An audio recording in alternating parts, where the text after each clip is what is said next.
प्रणाम, नमस्कार।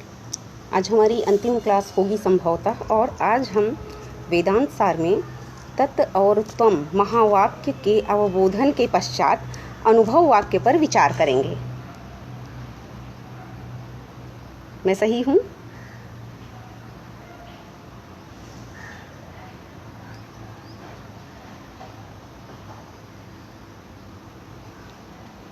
अच्छा, कोई आ रहा है? तो आज हम तत् और त्वम के पश्चात अनुभव वाक्यार्थ पर विचार करेंगे। अनुभव वाक्यार्थ में जब हम महावाक्य के माध्यम से स्वयं और अपना आत्मा का और महावाक्य शुद्ध चैतन्य ब्रह्म का अखंड बोध हमें हो जाता है, तो फिर उसे हम फिर से आत्मा का बोध कैसे करते हैं, शुद्ध चैतन्य का बोध। अब फिर इसी को घुमाया गया है।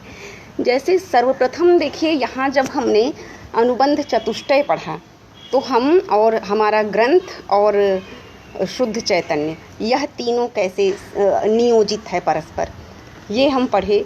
ग्रंथ बोध्य बोधक संबंध से है, और हम और जो शुद्ध चैतन्य है वह अखंड है, और उसमें जो है हम यह व्यष्टि रूप जो अज्ञानोपहित मेरा शरीर है, ये हम फिर से जिज्ञासु बनते हैं।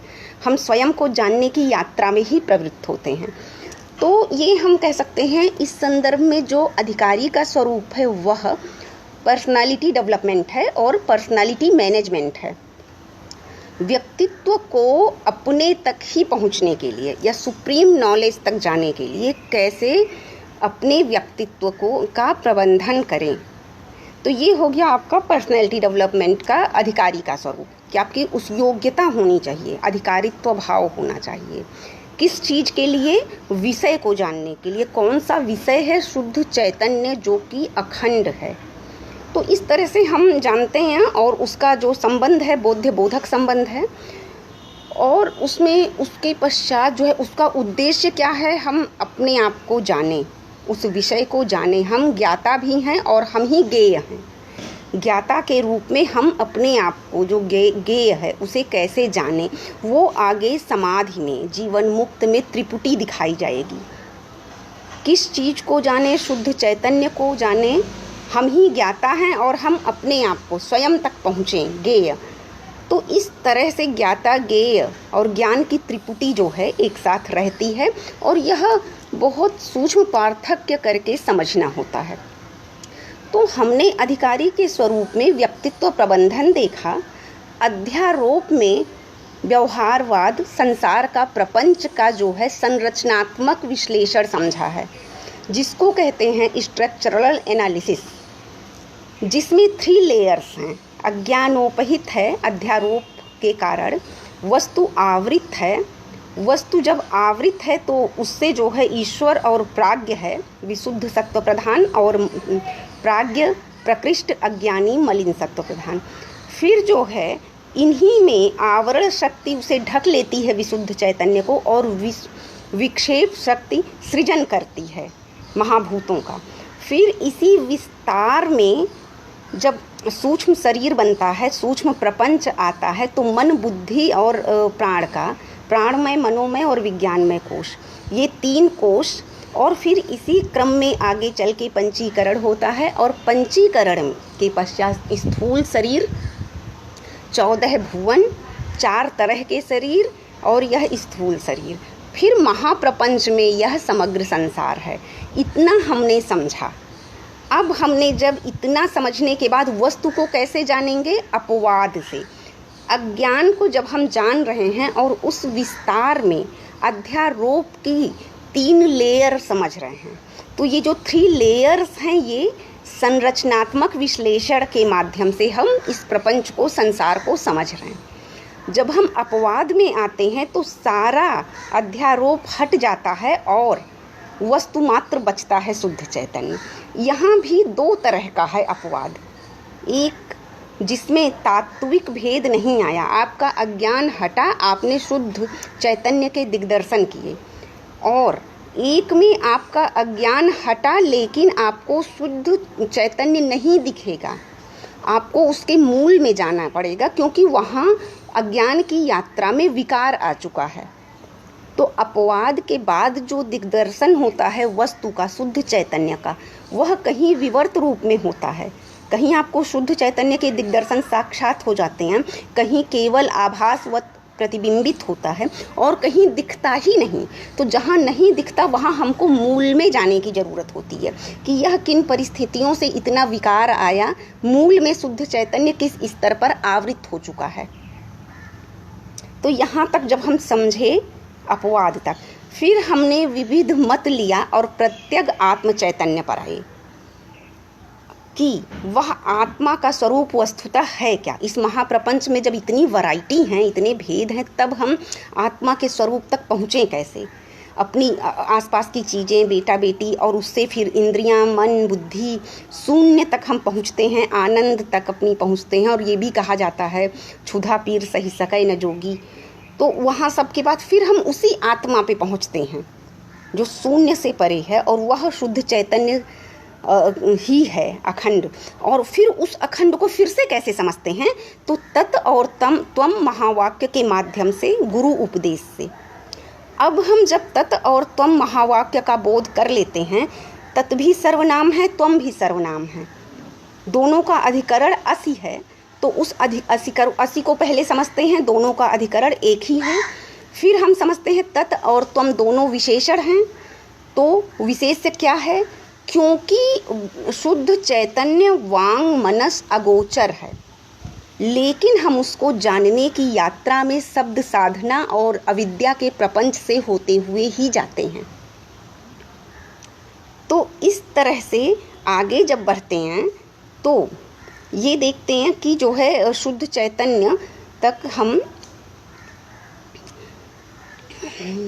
कुछ मैसेजेस आ रहे हैं, डिस्टर्ब हो रहा है। तो जब शुद्ध चैतन्य तक हम तत् और त्वम से पहुँचे, दोनों का असि अधिकरण एक है। फिर हम आते हैं कि दोनों का विशेष्य एक है, ये सर्वनाम विशेषण है। व्यष्टि और समष्टिगत भेद है, उसके भीतर का शुद्ध चैतन्य एक ही है। और फिर हम इधर आते हैं जब लक्ष्य और लक्षण संबंध। लक्ष्य हमारा शुद्ध चैतन्य है, बाकी सारे प्रपंच लक्षण हैं, और वह लक्षण का अवबोध कैसे होता है। इस क्रम में मैंने कल बहुत शॉर्टकट में ख़त्म किया। थोड़ा सा आराम से जब हम जाएंगे तो बहुत सारे प्रश्न उठाए गए हैं। वह प्रश्न इसलिए भी उठाए जाते हैं कि कुछ नए प्रश्न हम लोगों के मन में भी उठें और हमारा सिद्धांत मत परिपुष्ट हो। तो सिद्धांत की दृढ़ता के लिए पूर्व पक्ष को सम्मानपूर्वक बुलाया जाता है, उनके मत को सुना जाता है, फिर वहाँ से हम अपने मत को दृढ़तापूर्वक स्थापित करते हैं। इसी तरह से अगर हमें मूल उपनिषद पढ़ना है तो इस प्रकरण ग्रंथ को पढ़कर अगर कुछ और प्रश्न आते हैं तो उन प्रश्नों का समन हमें उपनिषद देगा, रास्ता वहाँ मिलेगा। उसके पश्चात दो तीन प्रश्न आए हमारे पास कल से कि हमारी एकाग्रता कैसे बने और इच्छा शक्ति कैसे स्ट्रांग हो। ऐसे संदर्भ में जब हम इस विवेचन को, इस प्रपंच को समझ लेते हैं, हम स्थूल शरीर में मूर्त रूप में अवस्थित हैं, अमूर्त में हमारे भीतर एक सूक्ष्म शरीर है, और वह सब उस चैतन्य से ही निमित्त और उपादान कारण से संचालित है। अज्ञान का अगर हमें बोध हो चुका है तो हमें अज्ञान संचालित नहीं कर पाएगी, हम अज्ञान को संचालित करेंगे। तो अच्छा, इसके लिए जब हमने पंचवायु पढ़ा है तो सबसे पहले प्राण जो था, प्राण अपान व्यान, प्राण वायु हमारे इस नासिका के आवागमन में अवस्थित होता है। तो हमें पहला ध्यान आपके नासिका के पास अपने लगाना है। कुछ लोगों को या निरंतरता के क्रम में हमें बोध ही नहीं रहता कि हमें सांस का यहाँ एहसास है।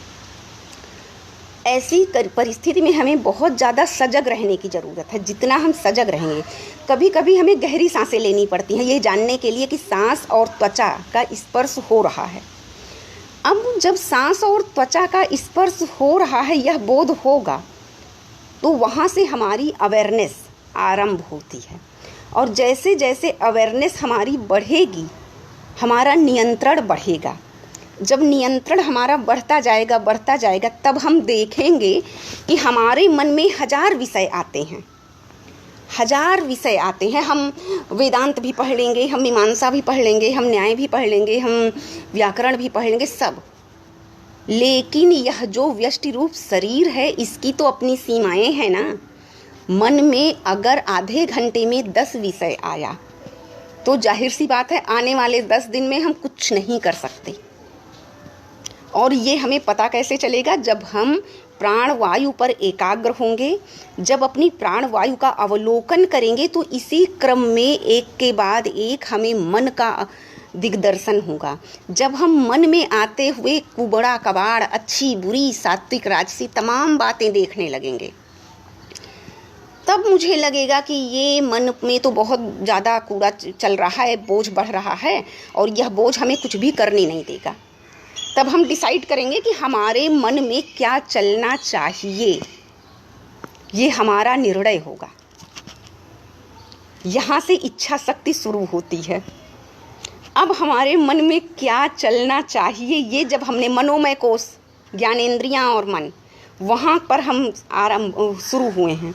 और जब वहाँ से हमने डिसाइड किया क्या चलना चाहिए, तो हम तुरंत विज्ञान में कोश में जाएंगे और डिसाइड करेंगे कि हमारे लिए अभीष्ट क्या है, हमारा लक्ष्य क्या है, जो हमें सम्मान दिलाए या जो जिससे मुझे आनंद मिले।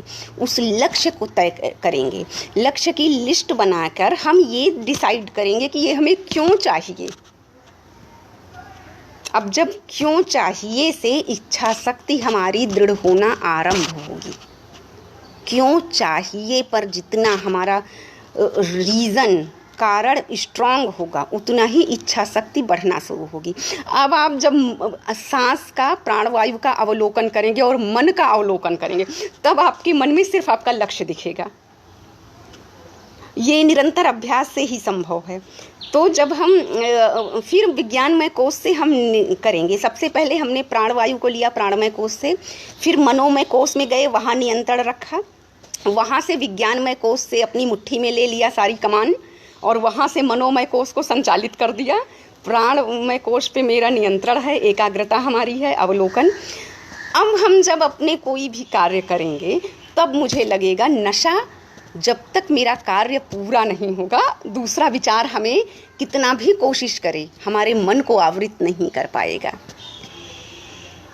तो इस तरह से हम देखेंगे कि हमारी इच्छा शक्ति और एकाग्रता ये निरंतर अभ्यास से होगा, एक दिन से नहीं होगा। वाह। अब हम आते हैं इस पर। ये हमने कल के कुछ प्रश्नों के उत्तर दिए हैं जिसमें आपको निरंतर अभ्यास करने की आवश्यकता है। अब इसके पश्चात हम अनुभव वाक्यार्थ पर आएंगे। अथ अधुना अहम ब्रह्मास्मीति अनुभव वाक्यार्थों वर्ण्यते एवं आचार्य अध्यारोप अपवाद पुरस्सरम तत् त्वं पदार्थ शोधयित्वा वाक्येन अखंडार्थे अवबोधिते अधिकारिणो अहम नित्य शुद्ध बुद्ध मुक्त सत्य स्वभाव परमानंद अनंताद्वयं ब्रह्म अस्मि इति अखंडाकाराकारित चित्तवृत्तिरुदेति।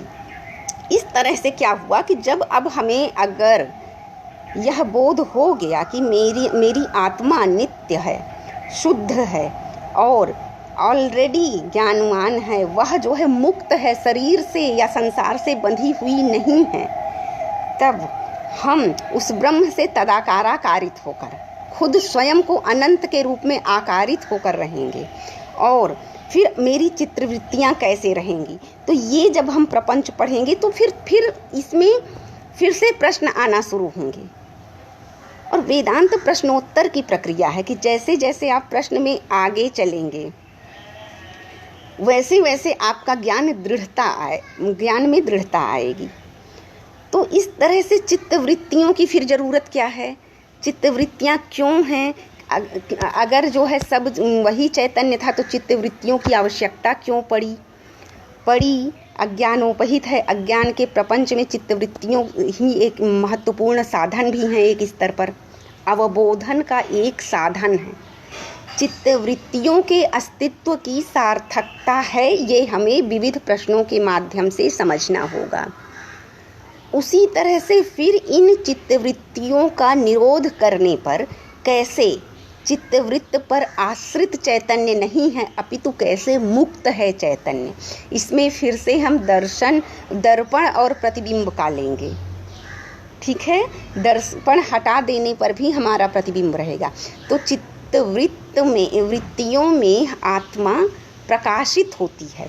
अगर आत्मा अज्ञान से आवृत है तो चित्तवृत्तियों में वह अज्ञान रूप में ही प्रकाशित होगी, लेकिन जब ज्ञान के पश्चात वह शुद्ध है, चैतन्य है, तो हमारी चित्तवृत्तियों में भी वही दिग्दर्शन होगा शुद्धता का। ठीक है, इस तरह से हम देखते हैं। मेरी नोट्स इस विषय पर तो नहीं है, इस पर जीवन मुक्त पर है।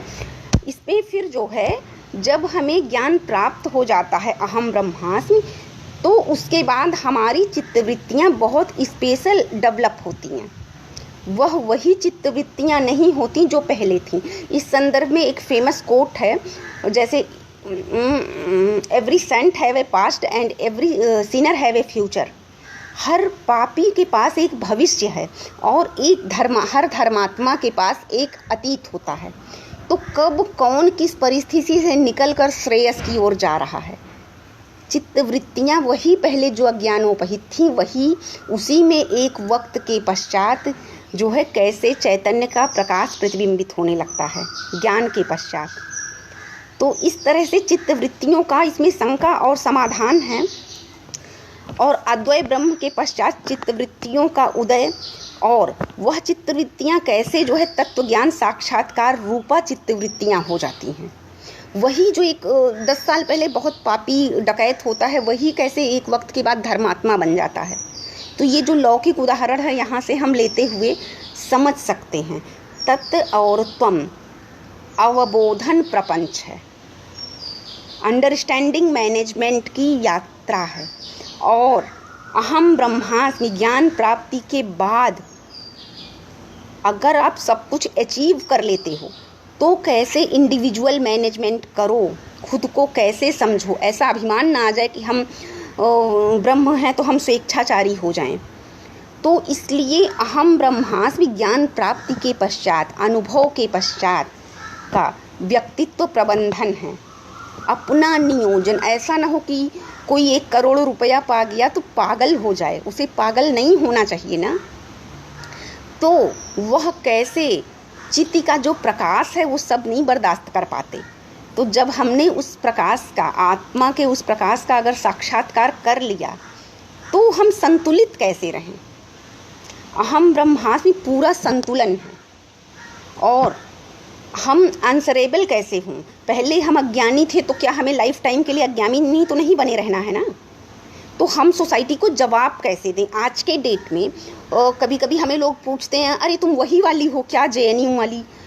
हाँ, वही वाले हैं, लेकिन आज कैसे चित्त के प्रकाश साक्षात्कार के पश्चात मेरा व्यक्तित्व, मेरी चित्तवृत्तियों में वह चैतन्य प्रकाशित हुआ है। तो इस तरह से हमें जहाँ ज़रूरत पड़े वहाँ आंसर देना चाहिए, जहाँ ज़रूरत हो वहाँ चुप रहना चाहिए। चुप, मौन सबसे बड़ा प्रत्युत्तर होता है। ये पूरी सृष्टि मौन के नाद में ही बनी है। तो इस तरह से उसी का नाद है ओंकार। तो इस तरह से अहम ब्रह्मास्मि के पश्चात यहाँ बहुत सारी शंका समाधान आएगी कि अज्ञान के कार्य में जब सकल चराचर प्रपंच भूत जो है जगत भाषित हुआ है, अज्ञानोपहित ईश्वर है, और वहाँ से आवरण और उसके बाद विक्षेप शक्ति के कार्य से ही ये है। तो अज्ञान का जब बाध हो जाता है तो संसार कैसे नष्ट नहीं होता, यह भी है। तो यह भी है कि जो है अज्ञान का बाध होगा, आपके अज्ञान का बाध हुआ है। और अज्ञान का जो कारण है वह बना हुआ है। अज्ञानोपहित आवरण शक्ति विद्यमान है, विक्षेप शक्ति विद्यमान है। यहाँ व्यष्टिनिष्ठ अज्ञान खत्म हुआ है। तो इस तरह से जब हम समझेंगे, और उसी में हमारी जो चित्तवृत्ति है वह पहले की जो अज्ञान से उपहित चित्तवृत्ति थी वह नष्ट हुई, और जो अद्वैत अनुभव वाली चित्तवृत्ति है वह डेवलप हुई है। तो ये हम समझेंगे कि अज्ञान और अज्ञान के जितने कार्य हैं वह प्रपंचभूत जो कारण है, वो अज्ञान के नष्ट हो जाने पर कार्य चित्तवृत्तियाँ जो थीं अज्ञानोपहित वो नष्ट हुई, और स्पेशल चित्तवृत्ति डेवलप हुई, और यहाँ से अद्वैत सिद्धि होती है। कि जब हमको ज्ञान प्राप्त होता है तो हमारा हाव भाव, हमारा बोलना, हमारी प्रतिक्रिया, हमें क्रोध कैसे नहीं आता, या आता है तो वह नियंत्रित कैसे रहता है, कितनी देर के लिए आता है, तो ये चित्तवृत्तियाँ नई डेवलप हो जाती हैं। तो इस तरह से अद्वैत की सिद्धि होती है। और इसी तरह से ये भी है कि जैसे हम सूरज को जब दिया दिखाते हैं, अगरबत्ती जलाते हैं, जल चढ़ाते हैं, तो इसका मतलब ये नहीं है कि सूरज इससे प्रभावित है, उसकी अपनी सत्ता है। तो उसी तरह से जब ब्रह्म ज्ञान होता है तो उसकी अपनी सत्ता ऑलरेडी है, उसका हमें अवबोधन होता है, अखंडता का हमें ही ज्ञान मिलता है, वो ऑलरेडी है, वो कहीं से आता नहीं है। इसमें एक फेमस एग्जाम्पल देंगे, जैसे जब महिला सशक्तिकरण की बात आती है तो लोग कहते हैं कि महिलाओं को सशक्त करना है, उन्हें हम रिजर्वेशन देंगे, उन्हें स्कॉलरशिप देंगे। इससे नहीं आता है, ये कुछ व्यवस्था में उन्हें सपोर्ट दे सकता है। अगर हम ये मान के चलें कि महिलाएं ऑलरेडी सशक्त हैं, हमें इसको रियलाइज़ करने की ज़रूरत है। ऑलरेडी हम सशक्त हैं। अब कहाँ कौन कौन सी परिस्थितियां हैं जहां अब मुझे अपने सशक्तिकरण का उपयोग करना है। ऐसा नहीं है कि कोई हमें स्कॉलरशिप दे के सशक्त बना देगा। हम खुद सशक्त हैं, हमें अपने सशक्तिकरण का उपयोग करते हुए जीवन यात्रा में आगे बढ़ना है। इसी तरह से जो अहम है, मैं आत्मा हूँ, सोल हूँ, वह आत्मा किस तरह उस यूनिवर्सल ट्रुथ जो अखंड है, सच्चिदानंदमय है, उससे वह अखंड है, अद्वय है, उसका हमें बोध करना है। और उसके बाद उसमें कई आगे की यात्रा में श्रुति विरोधी कथन मिलेंगे और उनका फिर जो है जड़ पदार्थ से आकाराकारित चित्तवृत्ति का कैसे निषेध होगा, कैसे नहीं होगा, यह सारे प्रश्न खासकर प्रत्यक्ष ज्ञान जो हमें दृष्ट जगत है और फिर ब्रह्म ज्ञान, उसका रिलेशन और उसमें जो अंतर विरोध और कैसे सारे अंतर विरोध निर्मूल हों। तो ये सारी जो बातें हैं ये खासकर एमए और बीए के क्लासेस में हो सकता है, व्याख्या आदि के संदर्भ में ये आएंगी। और उसमें जब ये आती हैं तो उसमें मुझे लगता है कि केवल ऑनलाइन क्लासेस से ये सपोर्टिव नहीं होगा। आपको बुक लेकर और कॉपी पेन लेकर लिखना पढ़ना पड़ेगा, और 1 से 2 बार आप लिखेंगे आपको स्वतः अवबोधन हो जाएगा। अनुभव वाक्य में कितने पूर्व पक्षीय प्रश्न उठाए गए हैं और श्रुतियों से ही प्रमाण लेकर, ताकि आपकी जिज्ञासा बने कि हम श्रुतियों में ये किस किस प्रसंग में आए होंगे, हम वहाँ प्रवृत्त हों। एक वेदांत सार प्रकरण ग्रंथ केवल आपको वेदांत दर्शन की ओर ले जाने की पहली सीढ़ी है।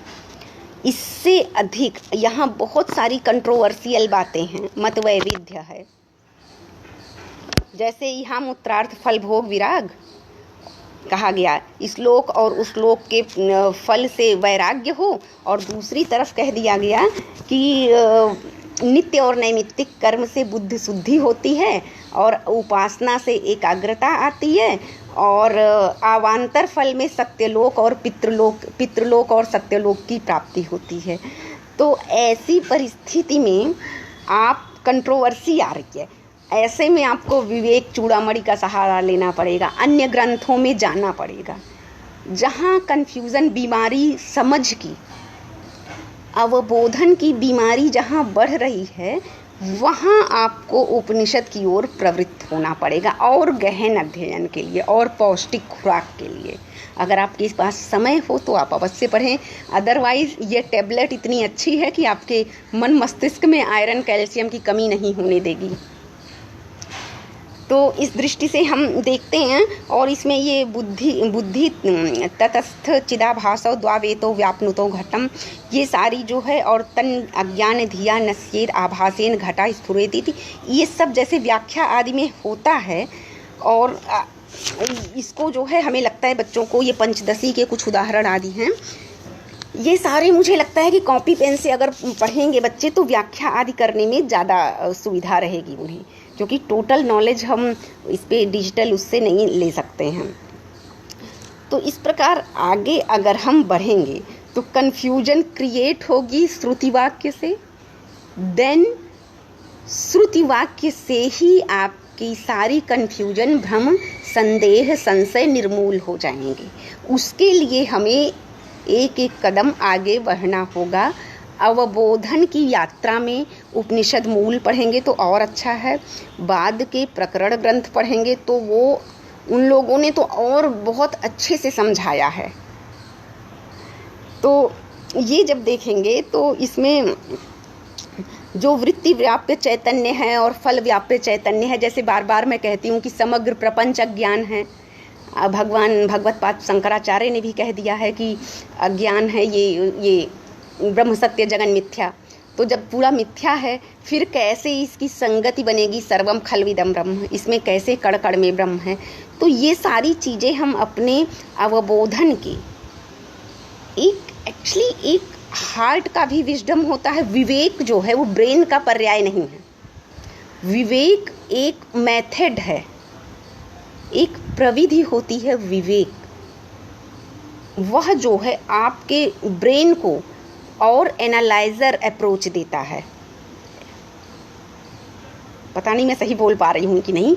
आपके मस्तिष्क के विश्लेषण की क्षमता को और धार देता है, बढ़ा देता है। तो उस विवेक शक्ति के माध्यम से जब हम बार बार इस ऐक्य और जो अभेद है उसको समझेंगे, और जो भेद है वह कितना निर्लिप्त है, कैसे निर्लिप्त है, उसको समझते जाएंगे आगे। तो उसके लिए यही है कि हम बार बार पढ़ते रहें, इसको समझते रहें, श्रुति वाक्य को समझें, किस प्रसंग में पूर्व पक्ष है, किस प्रसंग में उत्तर पक्ष है, और आगे बढ़ें। और उसके बाद जो है तत् और त्वम के पश्चात, अवबोधन के पश्चात जो है अहम ब्रह्मास्मि हुआ, तो व्यक्ति को करना क्या चाहिए? चित्त, बुद्धि और बुद्धि में प्रतिबिंबित जो चैतन्य है, आभास, हमारी बुद्धि में एकदम ईश्वरीय अंश दिखता है, तो वह जो प्रतिबिंब है उसके पार्थक्य को समझना होगा। वह ऐक्य नहीं है, वह पार्थक्य है, उसको हमें समझना होगा। वह उससे अलग कैसे है? वही सत्व हमें, जो हमारी बुद्धि का प्रतिबिंब है, वही उसी बुद्धि से, उसी प्रतिबिंब के सहारे हम कण कण में जो है चैतन्य को देखते हैं। लेकिन वह किस तरह से आभासित है, जैसे वही जल में आकाश का प्रतिबिंब वैसा ही है। आकाश पानी में नहीं उतर आया है। इसी तरह से चैतन्य हमारी बुद्धि, इंद्रिय हमारे शरीर में नहीं है, वह उससे अलग है, बस आभासित है। इस आभास को हम और व्यवस्थित समझेंगे, और इसके लिए अगर हम शैव दर्शन का सहारा लें तो और बेहतरीन समझ में आएगा। तो खैर अभी विषयांतर हो जाएगा। अब ये देखते हैं तत् और त्वम के साक्षात्कार के पश्चात क्या क्या करना है। श्रवण, मनन और निदिध्यासन करना है। श्रवण निरंतर करते रहना है। श्रवण सबके अंदर सुनने की क्षमता नहीं होती है, और यही कारण है कि हर व्यक्ति अपनी ही आवाज़ नहीं सुन पाता। बिना सांस लिए हम नहीं जी सकते, लेकिन यहाँ जो सांस आ जा रही है उसकी आवाज़ हमें नहीं सुनाई देती, उसकी आहट हमें नहीं लगती। अभी हम कहें अपनी सांस पे एकाग्र हो तो गहरी सांस लेना पड़ेगा। तो इस तरह से सबसे पहले हमें श्रवण की क्षमता बढ़ानी पड़ेगी। श्रवण के लिए अभ्यास करना पड़ेगा। सुनने के लिए जब हम सुने, और मेरी गुरुजी ने जो मुझे समझाया कि हम तब तक सुने जब तक हमें अपने सुनने में साक्षात ईश्वर चैतन्य न दिखाई देने लगे, तब तक हमें अपनी सुनना चाहिए। हम दूसरों की सुनने में बहुत टाइम वेस्ट कर देते हैं, या तो दूसरों को सुनाने में, लेकिन हमें सर्वप्रथम अपनी सुनना चाहिए। और अपनी तब तक सुनो। हमें ये खाना है, ये पहनना है, ऐसी शॉपिंग करनी है, यहाँ घूमने जाना है से शुरू करके तब तक हम सुने जब तक इस श्रवण क्रिया में चैतन्य का आभास ना मिलने लगे, वो श्रवण होता है। उसके बाद उसी समानांतर मनन होता है, और फिर निदिध्यासन होता है। तो अब हमें यही बात बृहदारण्यक में याज्ञवल्क्य ने मैत्रेयी से कहा, जो कि आज की पूरी दुनिया के लिए बहुत ज़रूरी है। आज लॉकडाउन हो गया है पूरे विश्व में, और इसका उत्तर वही मैत्रेयी बृहदारण्यक उपनिषद में है, जब महर्षि याज्ञवल्क्य अपनी दोनों पत्नियों को संपूर्ण वैभव देकर जाने लगे कात्यायनी तो ले ली, लेकिन मैत्रेयी ने कहा। जिंदगी भर याज्ञवल्क्य ने जो है गार्गी के साथ साक्षात्कार किया, क्या किया है, संवाद किया है, जो भी किया है, शास्त्रार्थ किया है। तो जिंदगी भर जो गार्गी के साथ शास्त्रार्थ कर रहा है, उसे अपनी पत्नी की भी सुननी चाहिए। याज्ञवल्क्य ने सुना। पहले बड़ी आराम से मैत्रेयी पूछती है, क्या ये आपकी दी हुई दौलत मुझे प्रसन्न रखेंगे? नहीं भाई, प्रसन्नता तो अपने अंदर है। क्या मैं अमर हो जाऊंगी? याज्ञवल्क्य जैसा ज्ञानी पुरुष, पत्नी जो जिंदगी भर की गूंगी गाय होती है, उसके समक्ष निरुत्तर हुआ और उसे जवाब देता है। मैत्रेयी पूछती है, आपकी प्रॉपर्टी तो थोड़ी सी है, भारत और विश्व के नक्शे में एक बिंदु बराबर भी नहीं है। क्या मैं पूरे संसार का वैभव पा जाऊं तो मैं अमर हो जाऊंगी? याज्ञवल्क्य कहते हैं, नहीं, आत्मा वा अरे द्रष्टव्यो श्रोतव्यो मंतव्यो निदिध्यासन। बिल्कुल नहीं, बल्कि आत्मा वह चीज है जिसका आपको श्रवण, मनन और निदिध्यासन करना चाहिए। फीकी पड़ जाती है दौलत। आज वही हुआ कि बाजार सारे बंद हो गए और आप सब अपने दिल की सुनते हुए मास्क पहन लेते हैं और घर में बैठ गए हैं। जब मैत्रेयी ने उस काल में, उपनिषद अनादि हैं, आप्तवचन हैं, श्रुति परंपरा में संरक्षित हैं, मैत्रेयी ने उस काल में यह प्रश्न उठाया था। आज पूरे विश्व को उसी ज्ञान की ज़रूरत है कि जब हम अमर नहीं होंगे तो हम क्यों एक ही कमरे में 50 AC, 50 सुविधाएं बटोर कर और पर्यावरण में कचरा बांट रहे हैं। पंच महाभूतों का समन्वय, यह जो है पर्यावरण, यह हमारे जीवन को साधने के लिए है। हमने ऐसा क्या कर दिया कि ये हमारा जीवन लेने लगा है, हमें बाहर निकलने में खतरा है। ये मैं केवल श्रवण और मनन और निदिध्यासन बताने के लिए इतना बता रही हूँ। उसी श्रवण मनन निदिध्यासन को तत्त्वम असि ज्ञान के पश्चात, उपदेश वाक्य के सम्यक अवबोधन के पश्चात, अनुभव वाक्यार्थ के अनुभव के पश्चात, अवबोधन के पश्चात हमें जीवन को श्रवण मनन और निदिध्यासन में लगाना चाहिए। आत्मा वा अरे द्रष्टव्यो, आत्मा, अपनी आत्मा का साक्षात्कार करना चाहिए। यहाँ से आप बात शुरू करें, उसकी सुने, उस पर मनन करें और निदिध्यासन करें। निदिध्यासन अभी आगे मैं बता रही हूँ क्या है, और यह निरंतर करें। तब आपको जाकर उस सुप्रीम पावर से कैसे आप अद्वय हैं, अभेद हैं, अखंड हैं, यह बोध होगा। आप जरा सी शरीर की इंद्रियों की सुख के लिए बाजार, विश्व को बाजार खरीद दिया गया, खड़ा कर दिया गया। क्या मॉल में रहता है 80% ऑफ। एक 150 का सामान जो है 2000 में बिकता है और लिखा रहता है 80% ऑफ। इस बाजार का प्रयोजन क्या है? मॉल में एकदम चमचमाते कांच जो मिलते हैं वो धरती में नहीं मिल पाते हैं। प्लास्टिक की एकदम चमचम चीज़ें जो भले लकड़ी और उसकी टूट जाए, प्लास्टिक की क्रॉकरीज और ये सारी मिट्टी में मिलने में बहुत लंबा वक्त लगता है।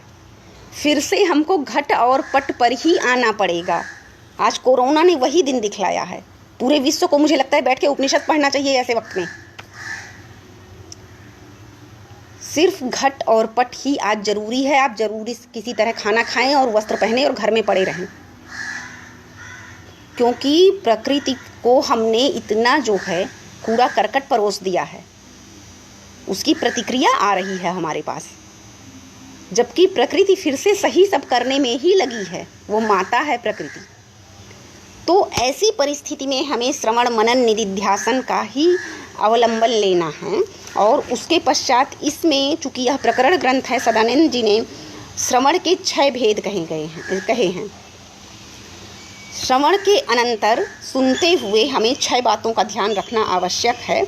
और वह 6 बातें कौन कौन सी हैं वो हम देखें। वो 6 बातें उपक्रमोपसंहार है, और अभ्यास है अपूर्वता, फलम और अर्थवाद है। अर्थवाद तो मीमांसा में भी है, कोई बात नहीं, उत्तर मीमांसा तो वेदांत को भी कहते हैं। यहाँ जो है तत् त्वम असि महावाक्यार्थ से लेकर अहम ब्रह्मास्मि तक की अनुभव यात्रा में श्रुति, युक्ति, अविद्या के प्रपंच को अच्छे से जान लेना है, वापस उसमें न पड़ने की गुंजाइश रहे, अविद्या हमको फिर से उसका चाकचिक्य हमें आकर्षित न कर सके, और अनुभव से हमें स्वयं के अभिन्न स्वरूप का साक्षात्कार करके श्रवण, मनन, निधिध्यासन, समाधि और अनुष्ठान की ओर जाना होगा। हमें स्वेच्छाचारी नहीं बनना है। उसमें जो है श्रवण के लिए जिन पर हम विचार करते हैं वह तात्पर्य निर्णय ग्रंथ में जो दिया है, उपक्रमोपसंहार, अभ्यास और उसमें श्रवण के भेद में ये लिंग है जिसमें उपक्रमोपसंहार, अभ्यास, अपूर्ववर्ती, फल, अर्थवाद और उपपत्ति ये हैं। और इसमें जो हम समझेंगे वो जो है ये है कि प्रकरण में जो प्रतिपाद्य विषय है उसको आरंभ से लेके अंत तक, प्रतिपाद्य विषय क्या है? शुद्ध चैतन्यम ब्रह्म प्रमेयम, वह प्रतिपाद्य विषय आरंभ से अंत तक हमने अध्यारोप, अपवाद, महावाक्य सब पढ़ा। अध्यारोप में सूक्ष्म शरीर, स्थूल शरीर सब पढ़ा, पंचीकरण लेकर उसी अर्थ का जो उपादन है सब करते हुए जो सर्वम खल्व इदम ब्रह्म है वह उपक्रमोपसंहार है। एकमेव अद्वितीयम, यह उपक्रमोपसंहार है। एतद आत्मम इदम सर्वम, यह उपक्रमोपसंहार है। सब जानते हुए भी तात्विक रूप से उसी चैतन्य का अवबोधन, समग्र जानकर आदि से अंत तक अध्ययन मनन के पश्चात उसी पर जब हम प्रमेय को ही पालें, वह उपक्रमोपसंहार है। उपक्रम पूर्वक उपसंहार, उपसंहार निष्कर्ष, उपक्रम पूर्वक मतलब अध्यारोप के प्रपंच को जानते हुए अपवाद से होकर गुजरो और जानो। ये नहीं कि हम बस कह दिए कि हमें ब्रह्म ज्ञान हो चुका है, बहुत उसकी जटिल यात्रा होती है। तो उसके पश्चात अभ्यास, हमें निरंतर अभ्यास करना है और इसके लिए आपको छांदोग्योपनिषद में जाना पड़ेगा। अभ्यास का 9 प्रकार का नियम है, मुझे लगता है वही नवधा भक्ति है जिसको जो है दार्शनिक भाषा में प्रस्तुत किया गया है। तो ये हो गया अभ्यास। अब आते हैं अपूर्वता। अपूर्वता जो है अद्वितीय वस्तु के विषय में है, उसके कोई अन्य प्रमाण नहीं है, अनुभव से ही वह गम्य है, वांग मनस अगोचर है, तो वह उसकी अपूर्वता है। उसमें हम वह विषय जब ब्रह्म को जानते हैं तो उससे भिन्न कुछ भी नहीं है, वह है अखंड है, अद्वय है और वह श्रुति वाक्यों से ही जाना जा सकता है, वाणी से ही जाना जा सकता है और वांग मनस अगोचर है। तो जब उस स्तर पर हम पहुंच जाएंगे तो उसकी अपूर्वता को हम स्वीकार करेंगे।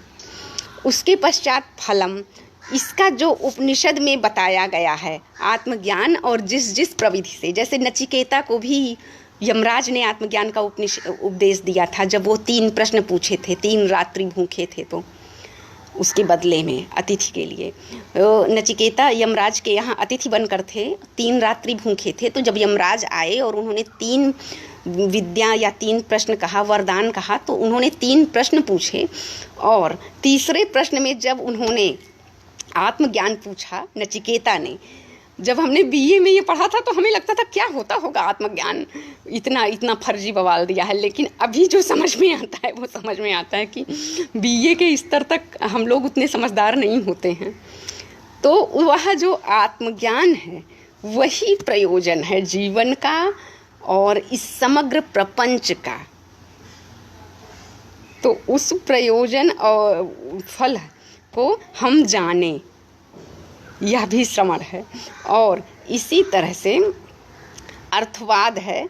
उसके बाद जो बीच बीच में स्थान पर प्रशंसा की जाती है उसको अर्थवाद कहते हैं। ये पूर्व मीमांसा में बहुत बड़ा है अर्थवाद, जैसे भी हो। तो यह जो अद्वितीय वस्तु की प्रशंसा है, आनंदम ब्रह्म, प्रज्ञानम ब्रह्म और सच्चिदानंदम ब्रह्म, वह प्रकाश है, चित्त प्रकाश है। तो यह जो प्रशंसा होती है वह अर्थवाद है। इसके बाद उपपत्ति, उसके साधन में जहाँ तहाँ जो युक्ति कही जाती है, जैसे अपवाद ही है, विवर्त विकार है, तो ये जो उसके साधन है वहाँ तक पहुँचने की जितनी युक्तियाँ हैं वह युक्तियाँ उपपत्ति हैं। तो ये सारा हम पढ़ें और पढ़ाएं, ये प्रयोजन है अहम ब्रह्मास्मि। ये श्रवण के 6 भेद थे। अब हम मनन देखेंगे। मनन के भी 6, मनन का भी जो है, क्या है मनन का मतलब, 6 प्रकार का वह श्रवण का भेद, और उसके बाद जो वेदांत की अविरोधी युक्ति आई, लास्ट जब प्रत्यक आत्म चैतन्य के बोध में हमने कितने पूर्व पक्ष देखे, टोटल 8, सबके खंडन के पश्चात जब शुद्ध चैतन्य आत्मा बचती है, ऐसे ही श्रवण में 8 प्रकार के क्रम के बाद जब अविरोधी युक्ति, अंतिम विकल्प बचा जो अद्वितीय वस्तु ब्रह्म है, वह उसी का शरीर की यात्रा, और जब भी समय मिले उसी का चिंतन करना, उसी को सोचना, बताना और समझते जाना। लाइफ टाइम हमें समझते रहने की ज़रूरत होती है। तो जितने समझते रहना, अवबोधन, मनन, वह मनन है। यहाँ जो है अपनी बुद्धि से जितने तर्क आते जाएं उसका निराकरण करते जाना, मनन है। तो उस तरह से जो है अनिवार्य रूप से अनवरत मनन करते रहना है, नहीं तो कहीं छोटी मोटे तर्क आपको जो है वहाँ से विमुख कर देंगे। अरे जीते जी जो है हम ये करें वो करें, पहले सुविधाएं अर्जित कर लें फिर देखेंगे। तो आपको आत्मा का मनन करते रहना है, ऐसा न हो कि अज्ञान ज़्यादा प्रभावी हो जाए, इसलिए निरंतर मनन करना है। इसके पश्चात निरिध्यासन आता है, विजातीय देहादि प्रत्यय रहित अद्वितीय वस्तु सजातीयो प्रत्यय प्रवाहो निरिध्यासनम। यहाँ देह से लेकर बुद्धि तक, अन्नमय कोश से लेकर विज्ञानमय कोश तक, चारों तक जड़ पदार्थ में जो विभिन्नता है उससे निवृत्ति पूर्वक अद्वितीय अवस्तु।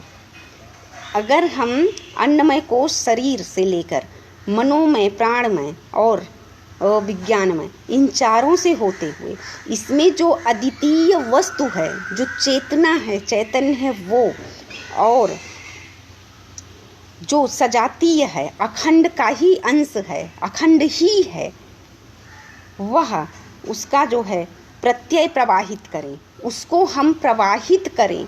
इसमें वही है जो वृक्ष और वन में अवच्छिन्न है आकाश, जल और जलाशय में प्रतिबिंबित है।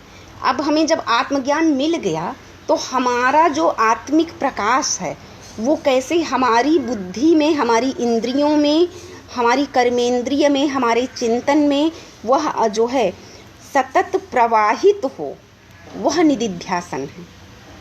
पहले श्रवण में 6 दिए गए हैं कि उसी अर्थ का आदि से अंत तक हम उपादन करें, उपक्रम करें, कैसे अज्ञान था फिर कैसे ज्ञान हुआ सारा, उसके बाद उसका अभ्यास करें, स्वयं का अपना और उस समष्टि का जो समष्टि उपहित वो शुद्ध चैतन्य है उसका कैसे बार बार 9 बार, नवधा भक्ति जो है वही समझ लीजिए, 9 बार उसका अभ्यास से ऐक्य को समझें, वही अपूर्व वस्तु है वहाँ समझें शून्यवादियों के तर्क के पश्चात।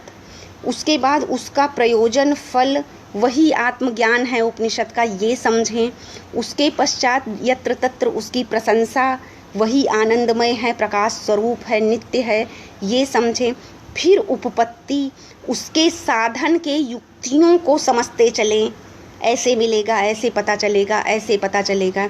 हमें अज्ञान को जानना होगा, फिर ज्ञान में प्रवृत्त होना पड़ेगा, उसके लिए मुझे अधिकारी बनना पड़ेगा, अधिकारित्व तो अपने अंदर लाना पड़ेगा। तो ये सारी युक्तियों को हम धारण किए रहें, अनुभव के पश्चात भी वो उपपत्ति हो गई। इस तरह से उपपत्ति के पश्चात हम निरंतर उसका चिंतन मनन करें, उस ऐक्य का, और उससे रिलेटेड जो तर्क आते जाएं बुद्धि से उन्हें डिनाई करते जाएं। हमारा मनन स्वयं इतना सशक्त होगा कि कोई भी पूर्व पक्ष उसके समक्ष टिक नहीं पाएगा। उसके बाद निदिध्यासन जो है, निदिध्यासन में हम अपने आत्मिक प्रकाश को, अपनी आत्मिक नित्यता को अपने मन, बुद्धि और प्राण और इंद्रियों में कैसे प्रवाहित होने दें, प्रत्यय प्रवाहित करें।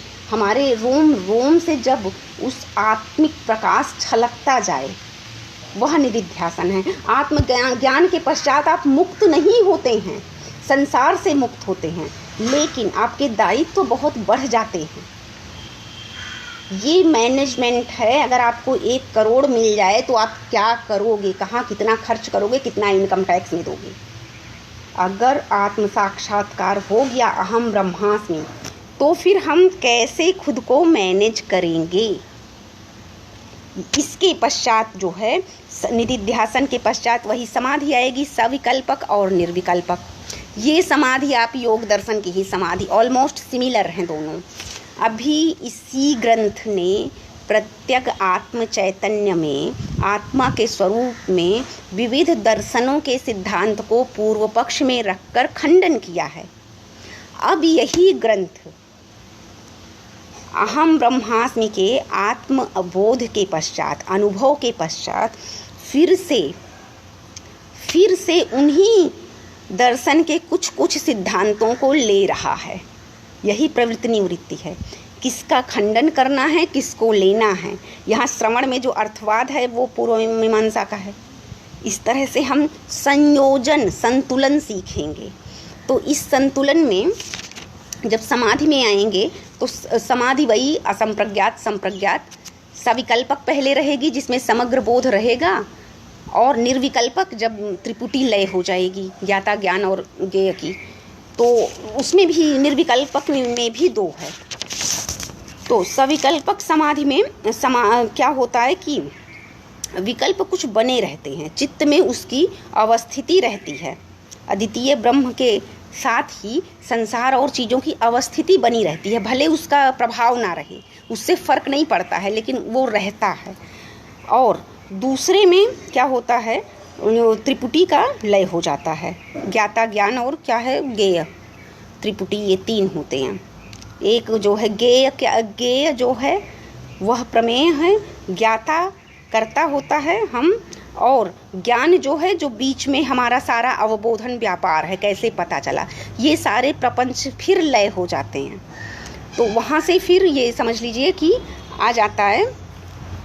फिर ये होता है, इसमें शंका और समाधान आती है कि जब अगर लय हुआ या ज्ञान हुआ तो कैसे संसार में अवस्थिति बनी रहेगी, यह दृष्ट संसार को हम देखेंगे कैसे।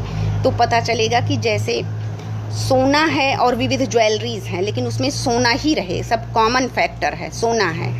ये एक उदाहरण है। एक मिट्टी की उपकरण को हम हाथी समझ लेते हैं, तो उस तरह से हमें एक तरफ चैतन्य का अवबोधन रहेगा और हम इस अज्ञानोपहित संसार को भी देखते रहेंगे। तो इस स्तर पर सविकल्पक समाधि और फिर निर्विकल्पक, और अंत में केवल आत्मिक आनंद, ओंकार। और उसी क्रम में निर्विकल्पक में भी जो है अद्वैत वस्तु में, मतलब खुद का अवस्थित हो जाना, वह टॉप लेवल की चीज़ें हैं। वो साधारण हम लोग के अभी निर्विकल्पक तक मैं नहीं पहुंच पाई हूँ। तो उसमें जो है पूरा ऐक्य हो जाता है, फिर वह शरीर मतलब मुक्त दिखता है, हो जाता है, ऐसा मैंने पढ़ा है। और उसमें भी निर्विकल्पक में भी 2 भेद कहे गए हैं।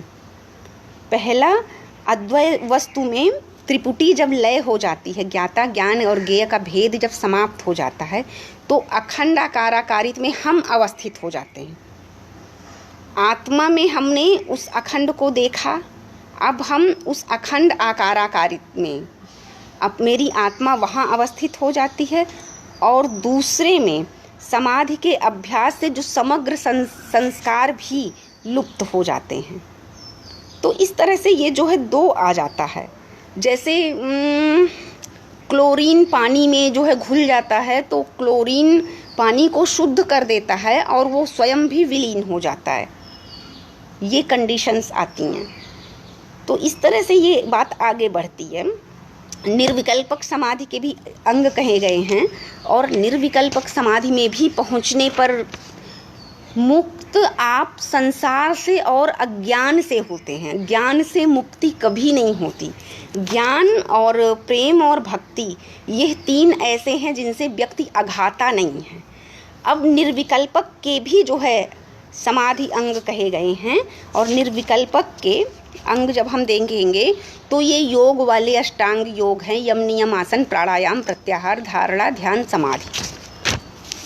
तो कुल मिला के जो है कहाँ गया, निर्विकल्पक समाधि के 8 अंग कहे गए हैं।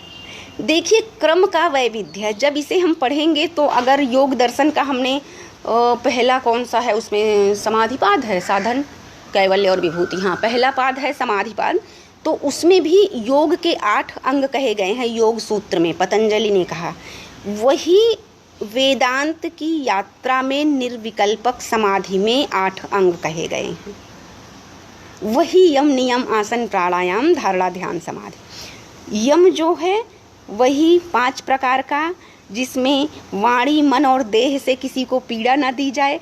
देखिए अब यहाँ ज्ञान प्राप्त के बाद दायित्व तो बढ़ जाता है।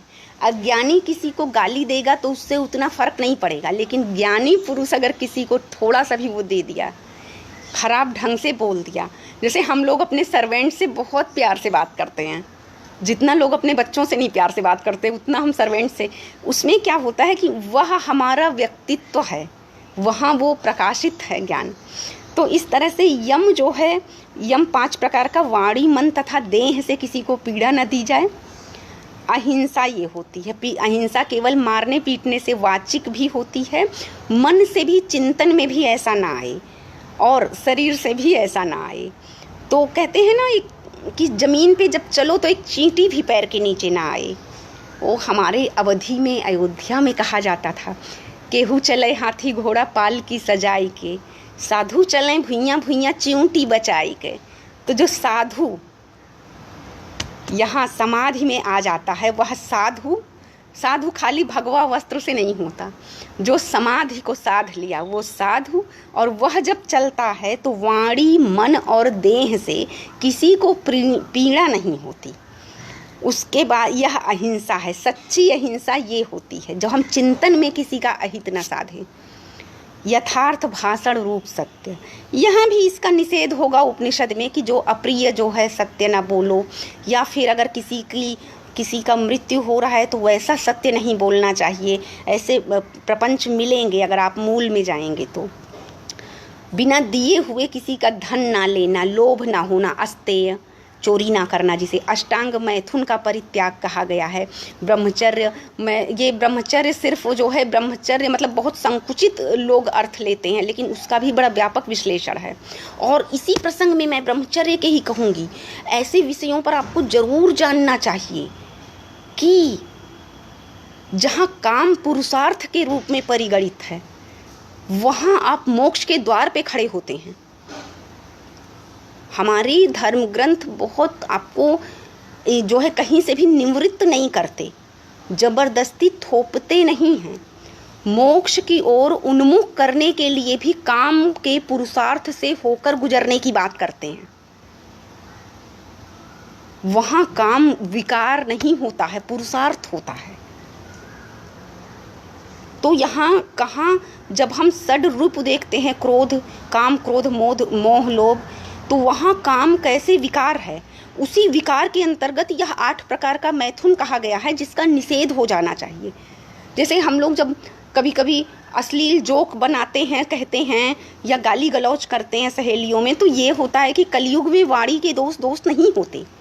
लेकिन जब हम, अभी मैं निर्विकल्पक तक नहीं पहुँची हूँ, जब हम समाधि के उस स्तर पर पहुँचेंगे तो हमें वाणी पर संयम और वाणी के ब्रह्मचर्य पर भी ध्यान देना होगा। और यह चीज़ इतनी गोपनीय नहीं होती है, बल्कि बहुत अधिक संयम और बहुत व्यापक ब्रह्मचर्य की आवश्यकता होती है। नेक्स्ट, समाधि में जो सहायता ना दे उस वस्तु का असंग्रह, जो आपको आसक्ति प्रदान करे उससे आप दूर रहें। अत्यंत आवश्यक, अनिवार्य आवश्यकता ही आपकी पूरी तो हो। विलासात्मक या काम चलाऊं, बटोरने की ज़रूरत नहीं है, वह अपरिग्रह है। यही सब जो है लेकर बौद्ध दर्शन वाले बना लिए हैं अपना दर्शन। तो जब बौद्ध दर्शन पढ़ेंगे तो यही सिद्धांत उनके आरंभ में मिलेंगे, जो हम लोग के लास्ट में आ जाते हैं। उसके बाद नियम है, नियम में पवित्रता। नियम में भी 5 प्रकार कह दिए। शौच मतलब पवित्रता, मन मस्तिष्क हर तरह की बाह्य और आभ्यंतर आत्मिक पवित्रता। उसके पश्चात संतोष, सेटिस्फैक्शन, आप कितने में संतुष्ट हैं, लेवल ऑफ सेटिस्फैक्शन, क्यों नहीं संतुष्ट हो पा रहे हैं, यही जानिए। उसके बाद तप। तप में एक तपस्यावी जीवन हो जाता है, जिसमें किसी हर कामना और हर उसका त्याग। इसी तरह से स्वाध्याय, जिसको स्वाध्याय की आदत नहीं पड़ी है, वो चाहे जितना बड़ा प्रोफेसर बन जाए, वो अच्छा स्टूडेंट कभी नहीं हो सकता। और जो अच्छा स्टूडेंट नहीं है, वो कितना अच्छा प्रोफेसर बनेगा, ये आप समझ जाइए। जैसे अंधे के सुपरविजन में जाता हुआ अंधा। तो एक केवल चक्षु से अंधे होते हैं और एक पूरे दिल, दिमाग और आत्मा से अंधे हो जाते हैं। तो स्वाध्याय बहुत ज़रूरी है। हर प्रोफेसर, हर अधिकारी, IAS, PCS को अपने अंदर के विद्यार्थी को हमेशा जागृत रहना चाहिए। वही तपस्वी के लिए ओंकार का जाप है, या वेदांत वाक्यों की आवृत्ति। बार बार आप वेदांत के वाक्यों को सुने, पढ़ें, सोचें, मनन करें। नियम में भी अपने शामिल करें। नित्य नैमित्तिक जो है, नियमों का परित्याग कहा गया है उपरति के अंतर्गत। उपरति समाधि सटक समापत्तियों में शास्त्र पूर्वक त्याग। यहाँ फिर आपको नियम में ला रहे हैं।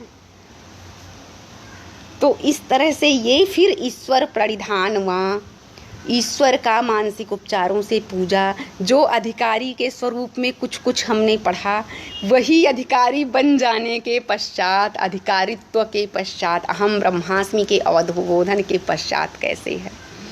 उसके पश्चात आसन। आसन आपकी शरीर और मन मस्तिष्क को कैसे संतुलित रखेगा। अनावश्यक वजन नहीं बढ़ेगा, ना ही अनावश्यक पित्त बढ़ेगा, वात कफ पित्त का संतुलन रहेगा। उसके लिए आप जो है आसन अवश्य करें।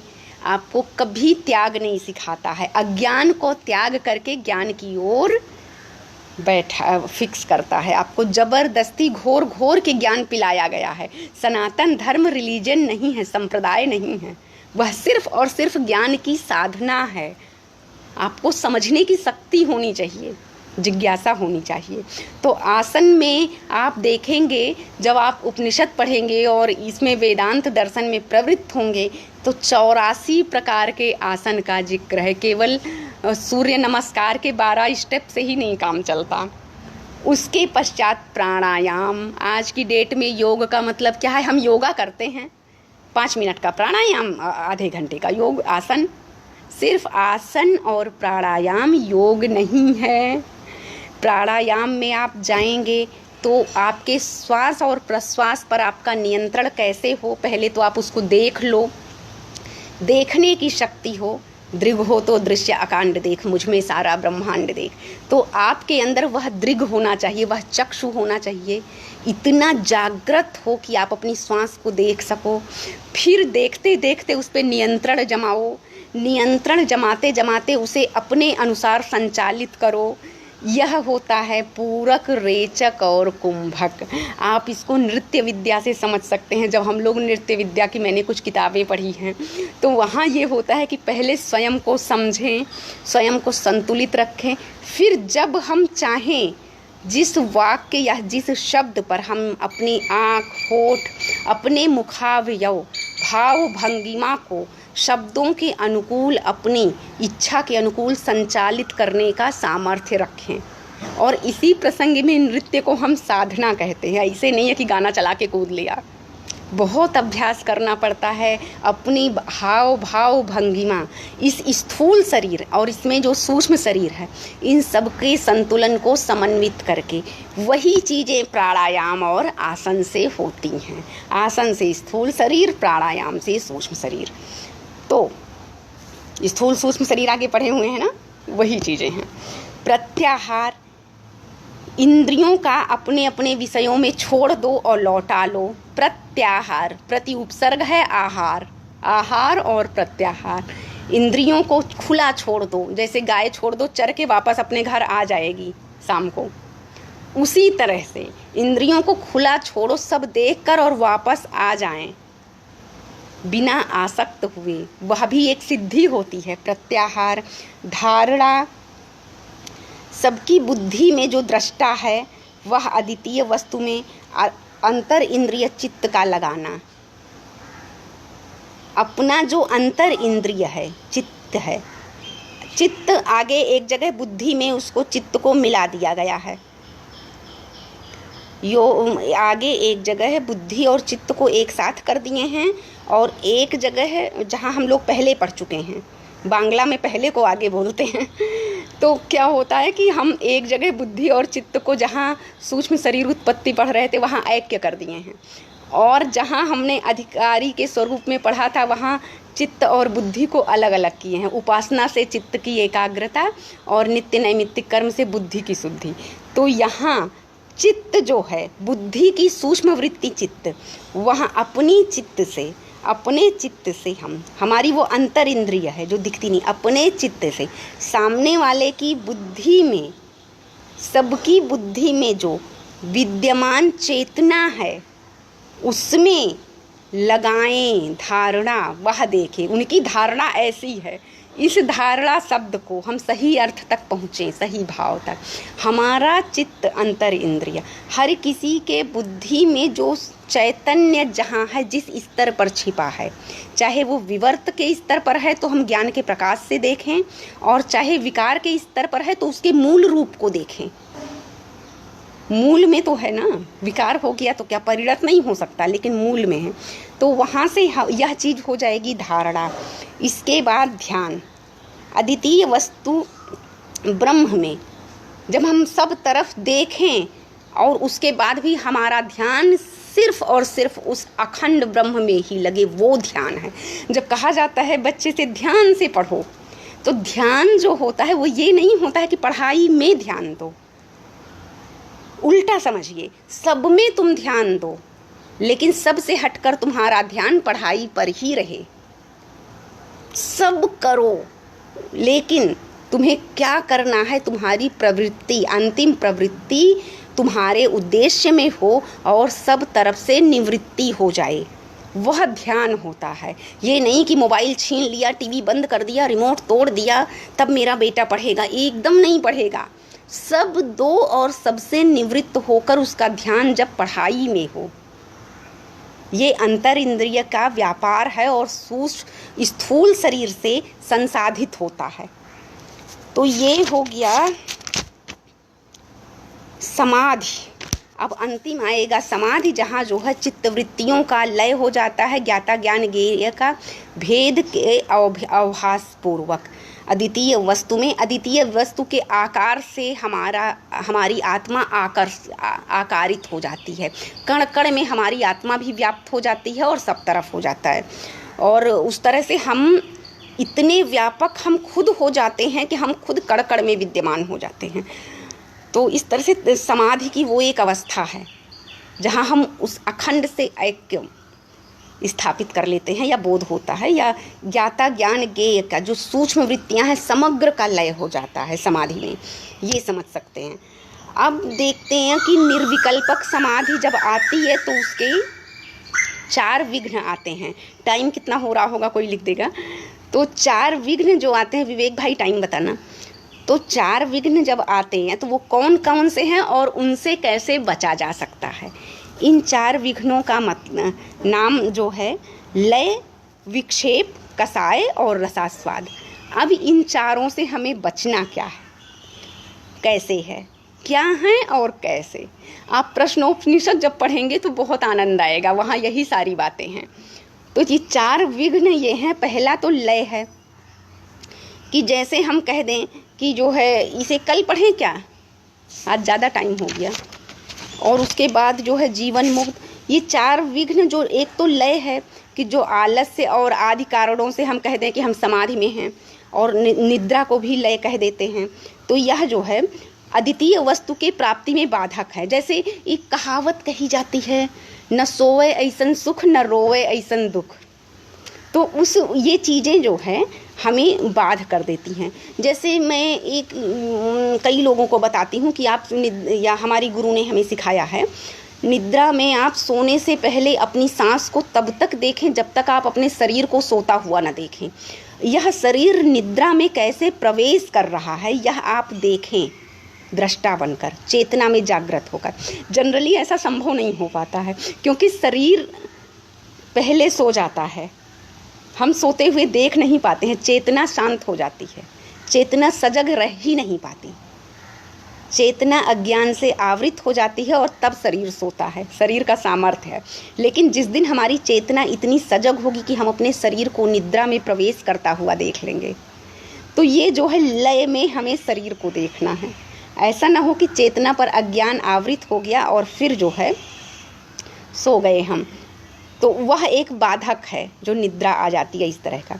इसी तरह से जो विक्षेप शक्ति हमने पढ़ा अज्ञान की, जो उत्पन्न करती है पूरे प्रपंच को, तो वो लय और विक्षेप रूप जो है विघ्न है और उसके अभाव में राग आदि वासनाओं के कारण चित्त वृत्तियाँ स्तब्ध हो जाती हैं। सॉरी ये मैं गलत पढ़ने चली गई। जो विक्षेप है वह अखंड वस्तु के अवलंबन के लिए है। विक्षेप के माध्यम से हम ये देखते हैं यह पूरा सृजन कैसे हुआ, तो इसके माध्यम से हम अखंड वस्तु तक पहुँचते हैं। तो वह चित्तवृत्तियों द्वारा और बाह्य विषय कहीं ऐसा न हो कि वह चित्तवृत्तियों को जकड़ ले। विक्षेप शक्ति ने जो समग्र प्रपंच क्रिएट किया है वह हम उसी के माध्यम से जब अखंड तक पहुंच रहे हैं, तो ऐसा न हो कि हमारी इंद्रियों को और हमारी चित्तवृत्ति को वही विक्षेप शक्ति जकड़ ले। तो यह भी समाधि में बाधक है। हमें कैसे उसकी जकड़न से मुक्त होते हुए अपने लक्ष्य पर फोकस्ड रहना होगा, शुद्ध चैतन्य पर। इसी तरह से कसाय है। कसाय ये है कि चित्तवृत्तियाँ जब स्तब्ध हो जाएं, अर्थात अखंड वस्तु के अवलंबन ना करें, विक्षेप में ही उलझ जाएं। और जैसे मैं बताऊं एक उदाहरण, मेरे फादर एक बार डकैत लेकर जा रहे थे कहीं और, एक जगह से दूसरी जगह। तो डकैत लोग बड़े बड़े लालच देते हैं, आपको साहब 2 लाख दे देंगे, 10 लाख दे देंगे, साहब आपका यहाँ पेट्रोल पंप खुलवा देंगे। तो ये चीज़ें हैं कसाय। अगर यह यहीं रुक गए तो ये कसाय हो जाता है। और षड रसों में कसाय एक टेस्ट होता है जो बहुत बिटर होता है, बुरा होता है। आयुर्वेद के औषधियों में भी कसाय एक स्वाद होता है और लोक के 6 रसों में भी कसाय एक स्वाद है। लेकिन वेदांत में कसाय निर्विकल्पक समाधि का एक विघ्न है। जो चित्तवृत्तियाँ जब अखंड के रास्ते में जाते जाते रुक जाती हैं, अपनी यात्रा के मध्य में भटक जाती हैं, विक्षेप भटका लेती है और कसाय में चित्तवृत्तियाँ भटक जाती हैं, तो कसाय हो गया। रसास्वाद अखंड वस्तु के अवलंबन के बिना उसको साधे अहम ब्रह्मास्मि के सविकल्पक समाधि में चित्तवृत्ति लग गई, अगर बिना अविद्या से होकर अगर हम गुजरे और लग गई, तो फिर आपको बाह्य प्रपंच से जो निवृत्ति है वह और उससे जो निकले आनंद हैं वह जो है आस्वादन को, अगर मन भटकता है या उधर आप प्रवृत्त हो जाते हैं, ये आप विद्या अविद्या में अच्छे से उपनिषद में पढ़ लेंगे, तो वह रसास्वाद है, वह भी जो है निर्विकल्पक में बाधक है। इसलिए अध्यारोप प्रकरण को बहुत अच्छे से समझना चाहिए। अध्यारोप प्रकरण मतलब पूरे संसार का स्थूल से लेकर सूक्ष्म तक प्रबंधन का संरचनात्मक विश्लेषण। तो इस तरह से ये हो गया। और इसके पश्चात जीवन मुक्त का हम देखेंगे। जीवन मुक्त होने के बाद क्या होता है, भिद्यते हृदय ग्रंथिश्च छिद्यते सर्व संशयः। हृदय की ग्रंथि में भेदन हो जाता है और भेदन हृदय, असंगत अलंकार देखिए, भेदन हृदय की ग्रंथि में होता है और छिद्यन्ते सर्व संशयः, सभी अज्ञान के जितने वो हैं वो सब छिन्न भिन्न हो जाते हैं। अज्ञान की जितनी उपाधियां हैं, विक्षेप हैं, जितना माया जाल है, इंद्रजाल है, सब छिन्न भिन्न हो जाता है। क्षीयन्ते चास्य कर्माणि तस्मिन् दृष्टे पारावरे। और आप प्रारब्ध का भोग में शरीर आपका रत रहता है और आप अखंड का अनुभव करते रह सकते हैं। यह जीवन मुक्त का लक्षण है, जिसमें स्वस्वरूपाखंड ब्रह्मज्ञ क्या है, ज्ञानेन है मृस्प्रिंट है, तद अज्ञान बाधन द्वारा स्वस्वरूपाखंड ब्रह्मणि साक्षात कृते अज्ञान तत्कार्य संचित कर्म संशय विपर्यय आदि नाम बाधित्वात्। संशय और विपर्यय ये अज्ञान है। विस्तार में और दर्शन में मैंने पढ़ा है, न्याय में ज़्यादा है। संशय मतलब संदेह, नारी बीच सारी है कि साड़ी बीच नारी है, स्थारुण व पुरुषो व। और विपर्यय मतलब रस्सी को जब हम सांप समझ लिए, उल्टा समझ लिए, सुक्ति को रजत समझ लिए, चांदनी रात में एक बालू में सीपी चमक रही थी, हमने उसको चांदी समझ लिया, विपर्यय बोध हो गया। यह सब अपने आप चले जाते हैं, नष्ट हो जाते हैं। उसके बाद सब संशय विपर्यय आदि नाम संचित कर्म भी उसी में चले जाते हैं। बाधित्वात् अखिल बंध रहित, पूरी तरह से बंधनों से मुक्त ब्रह्मनिष्ठ व्यक्ति हो जाता है, जीवन मुक्त। और शरीर का भोग करता है प्रारब्ध कर्मों की वजह से, और इसका कोई ना कोई उद्देश्य लोक कल्याणकारी होता ही है। तो इस तरह से हम समझ गए। और उसके बाद व्युत्थान समय में मांस शोणित का जो ये शरीर है, मांस शोणित मूत्र पुरुषी का है, पुरीशाम आदि भाजनेन शरीरेण। उसके बाद यह जो शरीर है, यह खाता पीता उठता बैठता, यह कैसे संचालित होगा? इंद्रजाल की जैसे हम पिक्चर देखने गए, वही अमिताभ बच्चन, वही लड़ाई, वही झगड़ा, लेकिन हम आनंदित हो रहे हैं, टाइम पास हो रहा है, 3 घंटे इसी बहाने व्यतीत हो गए। लेकिन हम जानते हैं इस पिक्चर का डायरेक्टर ये है, एक्टर ये है, गाना इसने गाया है, गाना लिखा इसने है। तो इसी तरह से ब्रह्मनिष्ठ संसार में रहता है, इंद्रजाल के समग्र रहस्य को जानता हुआ, देखता हुआ, पैसा खर्च करके टिकट लिया है तो वहाँ अवस्थित रहता है। नहीं मन है तो भी अलग होकर एकांतिक साधना करता है, लेकिन संसार में रहता है। वह चक्षु से देखता हुआ भी नहीं देखता, वह देखता है। अमिताभ बच्चन तो जय और वीरू नाम से पिक्चर में मारा जा रहा है, लेकिन यह भी देखता है कि अमिताभ अब इस समय अपने घर में बैठा परिवार के साथ आनंदित हो रहा होगा। तो देखता हुआ भी नहीं देखता, सुनता हुआ भी नहीं सुनता। कोई गाली दे रहा है, समझ जाओ उसके दिमाग खराब हुआ है थोड़ी देर, तो हम सुनते हुए भी नहीं सुनते हैं। इस तरह से लाइफ मैनेजमेंट आफ्टर नॉलेज, जीवन मुक्त कैसे सामंजस्य बैठाता है, संतुलन कैसे बैठे। तो इस तरह से हम किस तरह से रहें, निष्क्रिय नहीं होना है। अज्ञान निवृत्ति, ज्ञान प्रवृत्ति, और ज्ञान प्रवृत्ति में संशय विपर्यय भ्रम और जो संचित कर्म हैं कि ये हमें सुख देगा, हम फला से उम्मीद रखें कि वो हमें बहुत मानते हैं, वो मेरे लिए बहुत परेशान हैं, वो अभी आएंगी, वो मतलब कोई भी आप समझ सकते हैं, मेरे पति हैं घर में, वो बड़े बेचैन होंगे मेरे लिए, ऐसा कुछ नहीं है।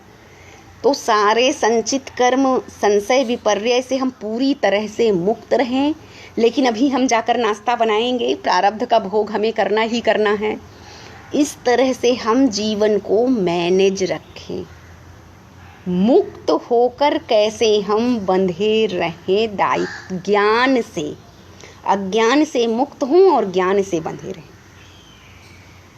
ठीक है, तत्वदर्शी बने। ऐसा ना हो कि बेवकूफ़ ना बने कि अब ज्ञानी हो गए तो बायोडाटा गले में डाल के हम घूमते रहें, आई एम ब्रह्मज्ञानी। ऐसा नहीं है। अब दायित्व तो बढ़ गया है, किसे बताना है, क्यों बताना है। जब बताने की ज़रूरत पड़ेगी तभी बताया जाएगा। हर किसी को बताने का लाभ नहीं है, नहीं लोग बेवकूफ़ समझेंगे। तो इस तरह से लाइफ मैनेज होती है। आफ्टर नॉलेज लाइफ मैनेजमेंट है। तो उसके बाद ये भी है कि प्रारब्ध कर्म कैसे के लिए वह भोग करता रहता है। जीवन मुक्त जो है, जब तक शरीर की अवधि होगी तब तक हमें शरीर को साधे रहना है, हमें प्रारब्ध कर्मों का भोग करना है। यहाँ एक और है कि फिर हमको स्वेच्छाचारिता नहीं करनी है, मनमानी नहीं करनी है कि हम अगर वैज्ञानिक हैं तो हम बम बना के ब्लास्ट कर दें, एकदम नहीं करना है। हम अगर हमने ऑपरेशन या शल्य चिकित्सा में वो कर लिया है तो हम प्लास्टिक सर्जरी कर करके हम सबको सुंदर बनाएं और संसार में भेदभाव बढ़ाएं, एकदम नहीं करना है। हमें अपने ज्ञान का सदुपयोग करना है। हमें ऐसी क्रीम नहीं बनानी है जिसका विज्ञापन हो, बाज़ार में आए, कुछ लोग कहें उसको लगाने से लोग गोरे होते हैं। नहीं तो फिर सब अफ्रीकन कंट्री में सबसे ज़्यादा जो है फेयर एंड लवली की सप्लाई होती नहीं होती, लेकिन बाज़ार खड़ा है, हमारे पास पैसे हैं, हमें नहीं पता चलता क्या करें पैसे का, तो चलो खर्च करते हैं। तो ये जो है स्वेच्छाचारिता पर कैसे नियंत्रण हो, इसमें ये बार बार कहा गया है कि किस तरह से। उसमें ये भी है कि कैसे वासनावश, जैसे लाइट ऑफ करने के बाद भी पंखा थोड़ी देर चलता रहता है, उसी तरह से नॉलेज के बाद भी शरीर संचालित होता रहता है कुछ देर, जब तक उसका प्रारब्ध का भोग करना है, जब तक हमारी कैपेसिटी है हमारी इंद्रियों की, शरीर की, और हमारे बॉडी फंक्शन वर्क कर रहे हैं, लीवर हार्ट, तब तक वो काम करेगा, ये भी है। और उसके बाद यहाँ स्वेच्छाचारिता का निषेध है, और स्वेच्छाचारिता के निषेध के बाद ये है कि अद्वैत तत्व को जान लेने के बाद अगर व्यक्ति कहे कि सब में कण कण में वही ब्रह्म है, कोई अपवित्र चीज़ खा रहा है, तो कहते हैं कि अगर कोई अपवित्र चीज़ खाने लगे तो कुत्ते और तत्वज्ञानी में अंतर कैसे रहेगा। तो इसका जवाब उपदेश शास्त्री में दिया गया है, और उपदेश शास्त्री में ये दिया गया है, ऐसे वक्त में हमें ब्रह्मज्ञानी होने का अभिमान नहीं करना है, बल्कि हमें आत्मज्ञानी होने का भान रखना है। हम ब्रह्मज्ञानी हैं ऐसा महसूस ही नहीं करना है, हमें हम आत्मज्ञानी हैं ये महसूस करना है। जैसे मुझसे किसी ने अभी कल पूछा कि आपने कहीं, आप जॉब नहीं करती, पहली बात तो मेरी कहीं नियुक्ति नहीं हुई अभी तक, मैंने प्रयास किया 1-2 बार।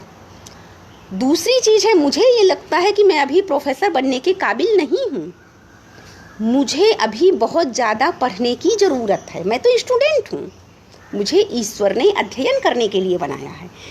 तो हम जो है अगर स्वेच्छाचारिता से बचना चाहें, भाई अगर हम 10 जगह गाल बजाएं कि मेरी नियुक्ति नहीं हुई, हम बहुत पंडित हैं, विद्वान हैं, और कोई हर महीने 10 पन्ने का बायोडाटा टांगे है कि मेरे 50 पब्लिकेशन हैं, 100 किताबें हैं, तो उसमें और मुझ में भेद क्या रह जाएगा।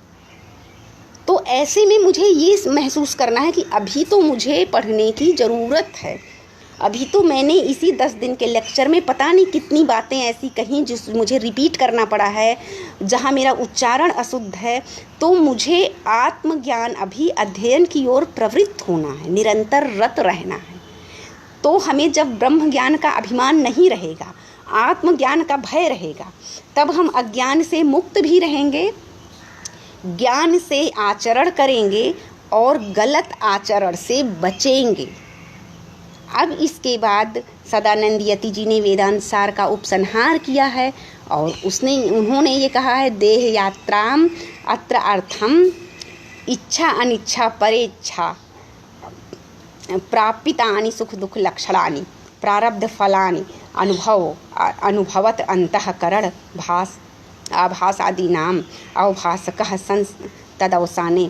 अब इसका मतलब यही है कि मुझे प्रारब्ध का भोग करना है, अनिच्छा, इच्छा और परीक्षा आदि से परे, सुख दुख से परे होकर। इसीलिए गीता को भी कहा गया है, वहाँ भी यही लिखा है, सुख दुख समय कृत्वा लाभालाभो जया जयो।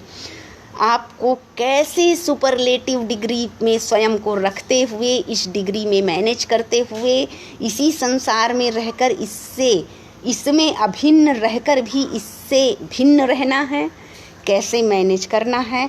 और यहाँ श्रुति वाक्य भी है, न तस्य प्राणा उत्क्रांसन्ति तत्रैव समलीयन्ते विमुक्तश्च विमुच्यत। जो विमुक्त होता है, जो अपने ज्ञान की साधना से, अनवरत साधना से मुक्त होता है, विशिष्ट रूप से मुक्त होता है, वह अज्ञान के बंधन से छूटा हुआ रहता है। इस तरह से और अपने संस्कारों के कारण, ये केवल उपसंहार पढ़ लें तो इसी जो है 1-2-3 लाइन में पूरा वेदांत सार समाहित है। वह संस्कारों के कारण कैसे इस जीवन यात्रा में प्रपंच में उलझा है, कैसे अज्ञानोपहित शरीर में फंसा हुआ है, अवभाषित है, प्रतिबिंबित है, कैसे उसे अपनी ही इंद्रियों में अपनी चेतना को प्रवाहित करते जाना है। इस तरह से मैनेजमेंट है वेदांत। संसार को समझना है, स्वयं को समझना है, स्वयं की समझ को तराशना है, उच्च सोपान पर जाना है और उस सुपरलेटिव डिग्री अखंड से और स्वयं का आत्मज्ञान से ऐक्य को समझना है। ऐक्य को समझने के पश्चात संशय विपर्यय और संचित कर्म से मुक्त होकर प्रारब्ध कर्म की वजह से संस्कार के कारण शरीर को साधे रहना है। उसके पश्चात अपनी इंद्रियों में, मन में, बुद्धि में उसी चेतना का प्रवाह करते रहना है और उसके पश्चात स्वेच्छाचारी नहीं होना है। इसीलिए हम ब्रह्मज्ञानी हैं ये कभी नहीं कहना है, हम सिर्फ आत्मज्ञानी हैं। हम अभी अपने आप को जानने में की यात्रा में हैं, हम स्वयं को बस जान रहे हैं, इतने तक ही संकुचित रहना है। यही चीज़ें हमें हमारी स्वेच्छाचारिता को नियंत्रित करती हैं। जैसे कोई अगर डीएम है तो अत्याचार करने के लिए नहीं है, वो सिर्फ अपनी ड्यूटी करने के लिए है। तो इस तरह से हमें समझना होगा। उसके पश्चात कैसे जीवन मुक्त रहे, कैसे क्या हो, ये हमने बता दिया। अब देह की यात्रा को साधने में इच्छा अनिच्छा परेक्षा से परे सब जानते हुए, समग्र कारणों को जानते हुए और सबसे परे किसी से कोई उम्मीद नहीं रखनी है, अपने सत्व को ही उद्दीप्त रखना है और स्वयं पर नियंत्रण रखना है, स्वयं का संचालन करना है। इस तरह से हमें जिंदगी को साधे रहना है। तो मुझे लगता है मैंने प्रयास किया है और आप लोग जैसा भी हो, आज मेरा वेदांत सार समाप्त होता है। मैं कुछ और समझूंगी और हमारे ग्रुप के एडमिन ने अगर मुझे अवसर दिया और अगर उन्हें ऐसा लगा कि मुझ में योग्यता है तो फिर से मैं किसी विषय पर आऊँगी, अगर आप लोगों ने मुझे बुलाया या चाहे एडमिन या समूह ने अवसर दिया तो।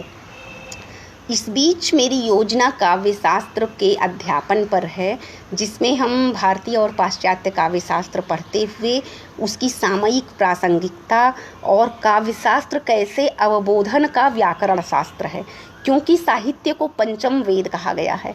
तो इस पंचम वेद का वेदांग जो काव्यशास्त्र है, इसमें जो है पांचवें वेद से संबद्ध वेदांग काव्यशास्त्र है। तो इसको उस रूप में हम कैसे अपने ज्ञान को और उद्दीप्त कर सकते हैं और कैसे अवबोधन क्षमता को विस्तार दे सकते हैं, इस विषयक जो विविध आचार्यों के मत हैं भारतीय और पाश्चात्य, उनको जानेंगे, पढ़ेंगे, विश्लेषण करेंगे। उनके एक्चुअली सत्य एक ही होता है। लोग अपनी अपनी दृष्टि अपनी अपनी सामाजिक राजनीतिक परिस्थितियों की वजह से अपने ढंग से देखते हैं, तो उनको हमें देखना है और उनका विश्लेषण करते हुए एक दूसरे से कहाँ साम्य है, कहाँ वैषम्य है, वर्तमान अध्ययन की अपेक्षा क्या है और इसका फ्यूचर क्या हो सकता है। अगर हम काव्यशास्त्र अब पढ़ेंगे, प्लेटो को पढ़ेंगे और भरत मुनि और अग्नि पुराण को पढ़ेंगे तो इन फ्यूचर वह कैसे उपयोगी बनेगा, या उसकी हम कैसी एनालिसिस करें कि वो इन फ्यूचर उपयोगी बन जाए, उसको हम और अच्छा टेस्टी बना के अगर अच्छी रेसिपी में हम लोगों के सामने प्रस्तुत करें तो मेरी आने वाली पीढ़ी कैसे उससे लाभ ले सकती है और उसकी अवबोधन क्षमता बढ़ सकती। तो इस रूप में मैं जल्द ही काव्यशास्त्र पर क्लासेस ऑर्गेनाइज करूँगी और देखती हूँ मुझे कैसे क्या वो करना है। और कुछ भाई लोग सपोर्ट कर रहे हैं, तो मुझे लगता है जूम के माध्यम से 2-4 स्टूडेंट्स से शुरू करें या कैसे शुरू करें। एक्चुअली हम सोचते हैं कि हमें पढ़ाना है, लेकिन हमें पढ़ाने के बहाने स्वयं पढ़ना होता है। ऐसे अकेले पढ़ने में मन नहीं लगता, तो जब बहाना रहेगा तो हम अच्छे से पढ़ाई कर सकेंगे। इस प्रकार वेदांत सार समाप्त हुआ और इसमें हमने अधिकारी का स्वरूप, अनुबंध चतुष्टय, अध्यारोप, अपवाद, स्थूल प्रपंच, सूक्ष्म प्रपंच, स्थूल शरीर, सूक्ष्म शरीर, 4 प्रकार के शरीर, महाप्रपंच, 14 लोक, ईश्वर और प्राज्ञ, अज्ञान, अज्ञान की शक्तियाँ, प्रत्यक आत्म चैतन्य, तत्त्वम शोधन प्रकार, अहम ब्रह्मास्मि अनुभव वाक्यार्थ, जीवन मुक्त का लक्षण और उपसंहार। इतना पढ़ा है। आप हमारे पहले के वीडियोस देखें और हमें बहुत अच्छा लगेगा अगर कोई बीए और एमए का बच्चा हमें पढ़े, सुने और हमसे कुछ पूछे, क्योंकि मेरा उद्देश्य है हमारी अगली पीढ़ी अगर इस ज्ञान राशि को संभाल सके, आत्मसात कर सके तो बहुत अच्छा लगेगा। हमारी धरोहर आगे बढ़ेगी और सुरक्षित रहेगी। तो सभी को प्रणाम, नमस्कार और प्रोफेसर मदन मोहन झा जी को विशेष धन्यवाद। यह हमारे सारे व्याख्यान संस्कृत भारतम के यूट्यूब चैनल पर और संस्कृत भारतम का ही शास्त्रालोचन ऐप पर भी उपलब्ध है। तो इसे ऐप के माध्यम से भी सुना जा सकता है और यूट्यूब के माध्यम से भी देखा सुना जा सकता है और इस फेसबुक समूह के माध्यम से भी। और जिन लोगों ने शेयर किया है उनका बहुत धन्यवाद। जिन लोगों ने मुझे यह अवसर दिया, प्रोत्साहन दिया, उन्हें बहुत धन्यवाद। हम धन्यवाद के अलावा दे भी क्या सकते हैं। बस ये है कि मेरा मन मस्तिष्क, मेरी आत्मा अध्ययन ज्ञान धारा में ही प्रवृत्त रहे, इसलिए आप सबके साथ की हमें बहुत ज़रूरत है। आप सब हैं इसलिए मैं पढ़ती लिखती हूँ। चूल्हे चौके के साथ पढ़ाई करना बहुत विलक्षण आनंद देता है। तो सबको बहुत बहुत धन्यवाद, प्रणाम, नमस्कार। Thank you, thanks a lot.